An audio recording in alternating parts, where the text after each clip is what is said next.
नमस्कार, स्वागत है आपका पीताम्बरा परिवार में। हमने एक अप्सरा के बारे में पहले एक वीडियो में जिक्र किया था, पद्मिनी अप्सरा, जो मायावी सिद्धियां प्रदान करने में दक्ष है या निपुण है। उसी का ये पार्ट सेकंड है, ताकि आप सभी वो साधना कर सकें और उस साधना को करके आप भी गुप्त सिद्धियां हासिल कर सकें। लेकिन सबसे पहले मैं आपको बता दूं कि ये साधना इतनी आसान नहीं है, तीव्र एवं शक्तिशाली है। और जो मनुष्य किसी भी 10 महाविद्या में से कोई एक साधना या स्वयं भोले शंकर साधना, विष्णु साधना या कोई भैरव साधना जिन्होंने संपन्न कर रखी हो, वही लोग इस साधना को कीजिए। पहले इस अप्सरा के बारे में जान लेते हैं। जैसे कि इस अप्सरा की शक्तियों के बारे में मैंने आपसे पहले ही जिक्र किया था। ये रूप परिवर्तन की सिद्धि और कुछ मायावी सिद्धियां आपको प्रदान कर सकती हैं। कैसे इनकी साधना या उपासना करनी चाहिए, ये हम इस वीडियो के माध्यम से आपको बताएंगे। अगर आपको ये ज्ञात नहीं है कि इसका भाग 1 आ चुका है या पार्ट 1 एक आ चुका है इस वीडियो का, तो आपको वो वीडियो जरूर देख लेना चाहिए। और जो हमारा डिस्क्रिप्शन बॉक्स है उसमें पार्ट 1 का लिंक आपको शेयर कर दिया जाएगा। पद्मिनी अप्सरा है जिन्होंने विष्णु जी की साधना करके अपने आप को मायावी अप्सरा के रूप में इस चराचर जगत में सिद्ध किया था। लेकिन अपनी शक्तियों का कुछ गलत प्रयोग उन्होंने किया, इस कारण से वो शक्तियां इनसे छीन गई। एक ऋषि ने छीन ली, लेकिन फिर भी वो उस श्राप से मुक्त होने के बाद अपनी इन सिद्धियों का विस्तार कर सकती हैं। यदि कोई साधक इनकी साधना करता है तो उनसे आशीर्वाद लेकर के उन सिद्धियों को प्राप्त कर सकता है, बशर्ते अगर वो इन सिद्धियों का दुरुपयोग ना करे। बात करते हैं कि साधना कैसे करनी चाहिए। ये 71 डेज की साधना है और इस साधना में आपको निराहार रह करके ही ये साधना करनी है। आसान ये साधना बिल्कुल भी नहीं है। यदि आप सोचें कि आसान है तो मायावी सिद्धियां मिलना कोई इतनी आसान बात नहीं है। वैसे तो ये साधना 71 डेज की है, लेकिन वैसे इस साधना का जो पूर्ण विधान है वो 101 दिन में भी पूरा किया जा सकता है। साधना किस प्रकार करनी चाहिए? सर्वप्रथम आप स्नान इत्यादि कर लें, चौकी पर लाल कपड़ा बिछा लें, चावलों की ढेरी लगा लें, उस पर पद्मिनी अप्सरा जी का सिद्धि यंत्र जो आपने गुरु से प्राप्त किया हो वो स्थापित कर लें। अगर मूर्ति इनकी प्राण प्रतिष्ठित मिल जाए तो वो स्थापित कर ले।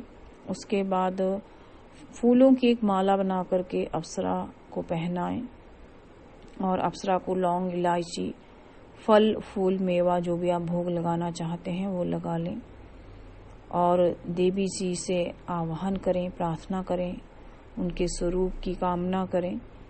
और उसके बाद आप गणेश जी का एक माला जप कर लें और कुबेर जी की एक माला और इंद्र मंत्र की एक माला भी आपको करना अनिवार्य रहेगा।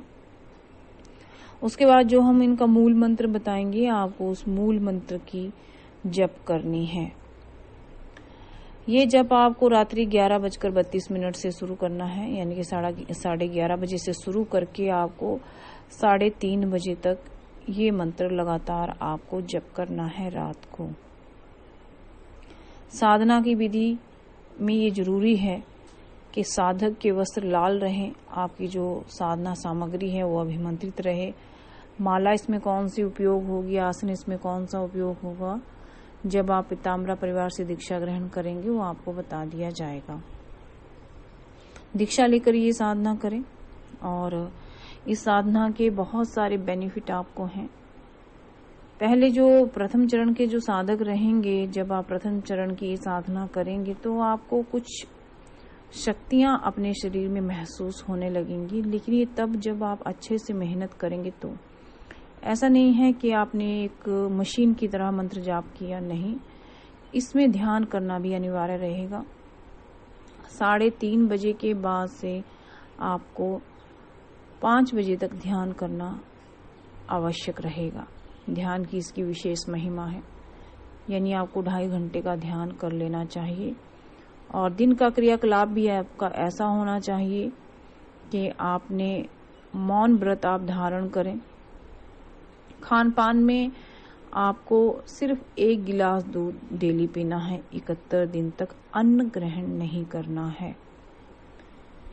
क्यों ये कहा जाता है कि अन्न ग्रहण नहीं करना है? देखिए, अदृश्य हो जाना, पानी पर चलना, मायावी शक्तियां हासिल कर लेना, इस तरह की जब कोई साधक सिद्धियां करता है, जो अन्न है वो हमारे शरीर में ऊर्जा और भार दोनों देता है।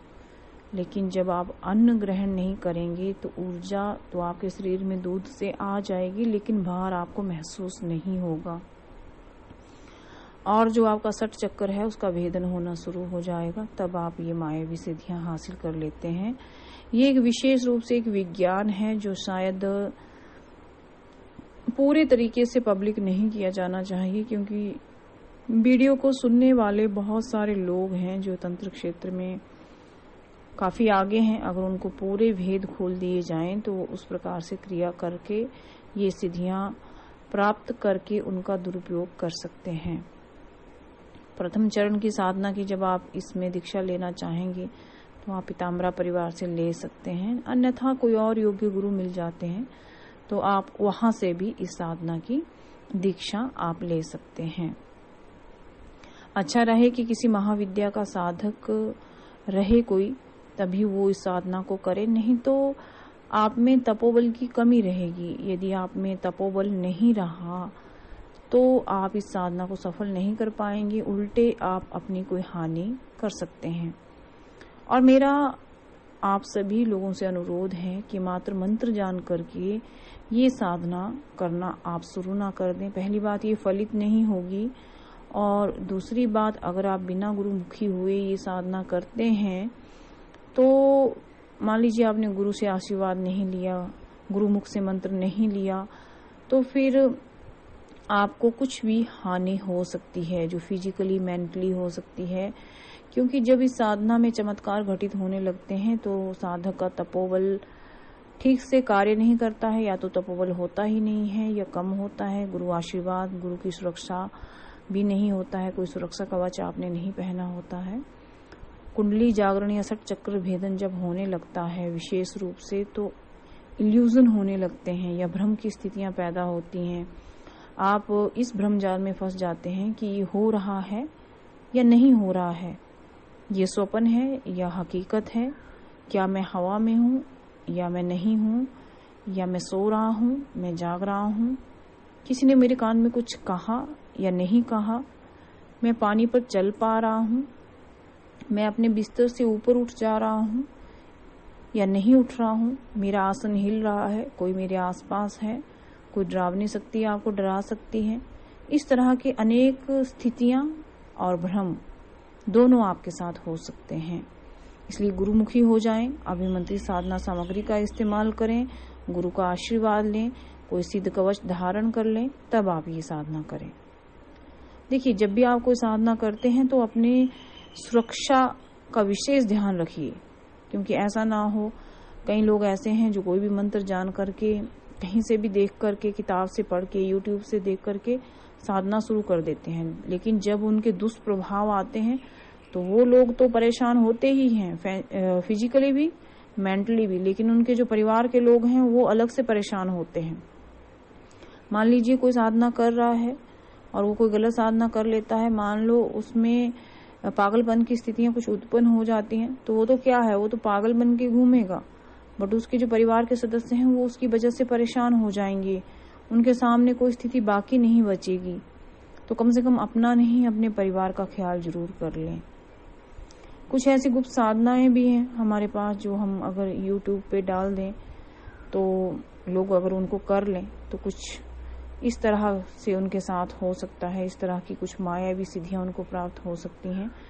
बट ऐसा नहीं है कि सिद्ध पुरुष बनने के चक्कर में आप भूल जाएं कि आपका जो फ्यूचर है वो कहाँ जा रहा है और आपको एक्चुअल में क्या करना चाहिए। आप साधना क्षेत्र में उतरे, लेकिन उचित आयु के बाद ही। कभी कभी हमें छोटे छोटे बच्चे भी फोन करते हैं कि हमें गायब होने की सिद्धि बता दीजिए, ये कर दीजिए, वो कर दीजिए। आप छोटे छोटे बच्चे हैं, बिना माता पिता की आज्ञा के हम छोटे बच्चों को दीक्षा नहीं देते हैं। माता पिता का साथ होना जरूरी है, और वो भी अन्य साधनाओं में नहीं, केवल सात्विक साधनाओं में। और जो बच्चे छोटे हैं उन्हें सिर्फ सरस्वती साधना, नील सरस्वती साधना, गायत्री साधना, गणेश साधना या भोले शंकर साधना, विष्णु साधना, ऐसी जैसी साधनाओं में ही दीक्षा दी जाती है।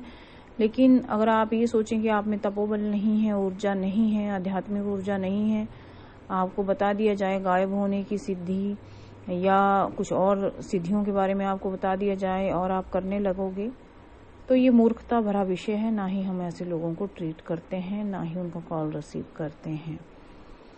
अब बात करते हैं कि इन अप्सरा की जब आप साधना करते हैं तो क्या वाकई में ही आपको वो सारी सिद्धियां या शक्तियां प्राप्त होती हैं। अब बात करते हैं उन लोगों की जो युवक हैं, युवतियां हैं, महिलाएं हैं, पुरुष हैं, जो सशक्त हैं एक साधना करने में, जिनमें तपोबल भी है। देखिए, शब्द मात्र में शक्ति है, शब्द मात्र में भेद है, शब्द के ही इतने भेद हैं कि जिनको समझना असंभव है।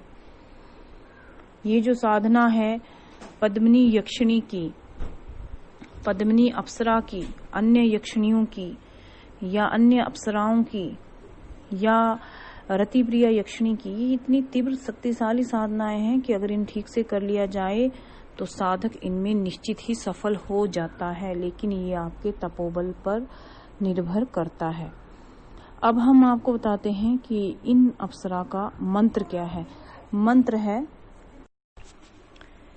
ओम श्रीम ह्रीम कामेश्वरी पद्मिनी मम कार्यम कुरु कुरु नमः स्वाहा। ये मंत्र है, और जो लोग ये मंत्र करना चाहते हैं उन्हें विशेष नियमों का पालन करना है। एक समय केवल दूध पान करना है, और दूध आप यानी कि दूध आप कितना भी पी सकते हैं। इसमें ये विधान नहीं है कि आपने 1 गिलास ही पीना है, आप अपनी इच्छा से पी सकते हैं। अन्न ग्रहण नहीं करना है।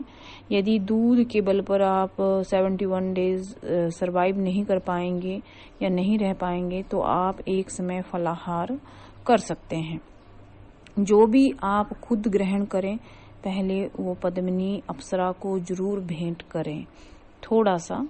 और नियम क्या क्या है? नियमों में आपको ब्रह्मचर्य का पालन करना है 71 डेज, और आपको भूमि शयन करना है, चटाई डालकर भूमि पे सोना है। आपको मौन व्रत धारण करना है, किसी से बात नहीं करनी है, नंगे पैर पृथ्वी पे नहीं चलना है, और जाहिर है आपने बाल नहीं कटवाने हैं, नाखून नहीं कटवाने हैं, दाढ़ी नहीं बनवानी है।